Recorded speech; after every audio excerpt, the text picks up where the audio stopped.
Okay, take your time. So may I offer my apologies, first of all, for my colleague Imran Khan, who was scheduled to speak today but has been wanted in Sheffield for a trial which has run over. So my apologies. Well, but I will be making Thank you for standing in. You're very welcome, and, sir. Yes, when you're ready. Thank you. Well, sir, I intend to make my submissions extremely brief this afternoon. I'm sorry, I don't have a note of your name, which is probably my fault. Yes, it's Ms. Ellis. Thank you.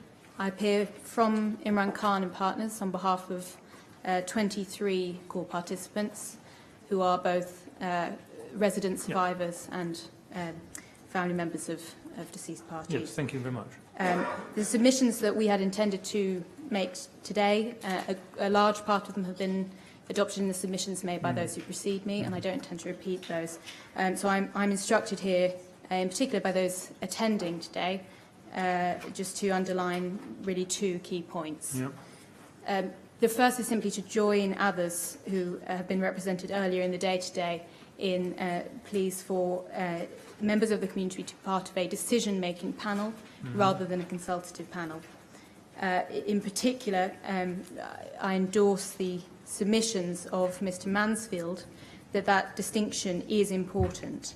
I don't need to repeat the submissions of those preceding me as to the importance of core participants playing an active role in this inquiry, but I would invite you, sir, to consider that these are individuals who have been feeling, or many of them have been feeling for a number of years, that their concerns about fire safety in Grenfell Tower were not considered, and who, on initial meetings after the crisis, came back again and again. I speak as a solicitor who met with those individuals at an early stage and who came back again and again to everything that they had done to try and raise fire safety issues at Grenfell Tower, some of them over a period of years, and also to the efforts that they had made, in some cases on the night itself, to save those within their family.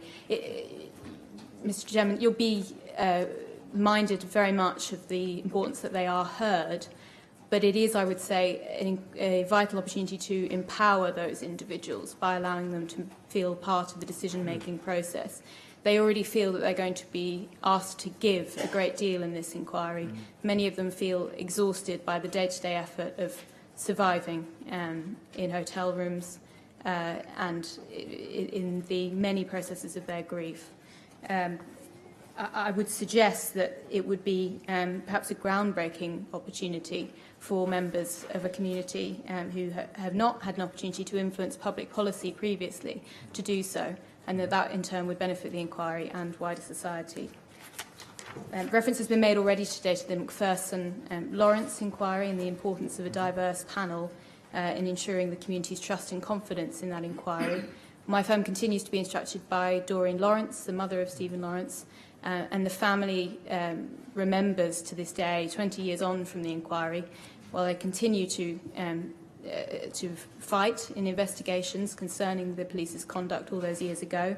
They do remember the inquiry as a crucial turning point in their campaign towards justice, and the key reason for that, Baroness Lawrence feels very strongly, is that the family not only had trust and confidence in the panel and in the inquiry throughout the process because of the appointment of a panel early on, but also that the outcomes of that inquiry were nuanced and properly contextualised because of the important input that having more people and a more diverse background was able to ensure.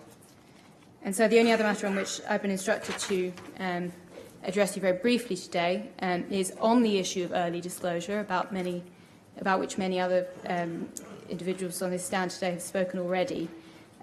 This arises not just, I would say, from the needs and priorities of core participants who are now considering their own witness evidence, but also from a legitimate fear, if not a scepticism, that disclosure throughout this inquiry will be selective and perhaps incomplete, and that it will be a process to get to a point where members of the public feel that there has been full or approximately full disclosure.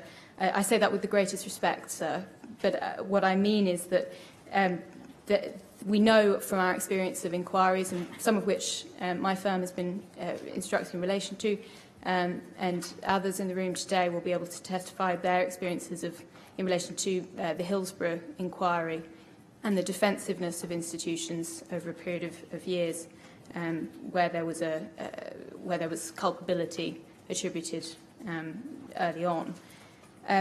My firm is instructed in the undercover policing inquiry, and it was reported over 1 year into that inquiry that files containing undercover police officers' intelligence had been destroyed. We've referred to that briefly in our submissions at paragraph 4.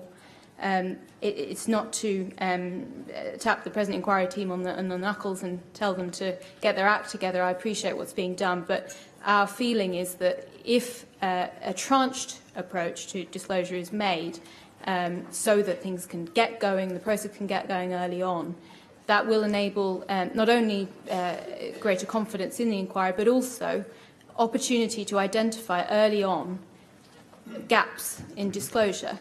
And I do endorse and reiterate the submission made by Mr. Weatherby today, that we are at a loss to understand why we cannot have access to the letters that go out. Save that, I appreciate. In every request for disclosure, it would delay potentially the process to the hindrance of the inquiry were core participants to input at each disclosure request, given the volume of those requests. But I would suggest that for there to be a review process, at least routinely, for core participants and their solicitors, those affected, to review the wording of those letters, to input in them when it seems necessary, and to ask for clarification in terms of categories of documents that are being requested. I think that really would serve greatly to reassure our clients and their representatives. So I think that's all I had to address you on today. All right. Well, thank you very much indeed.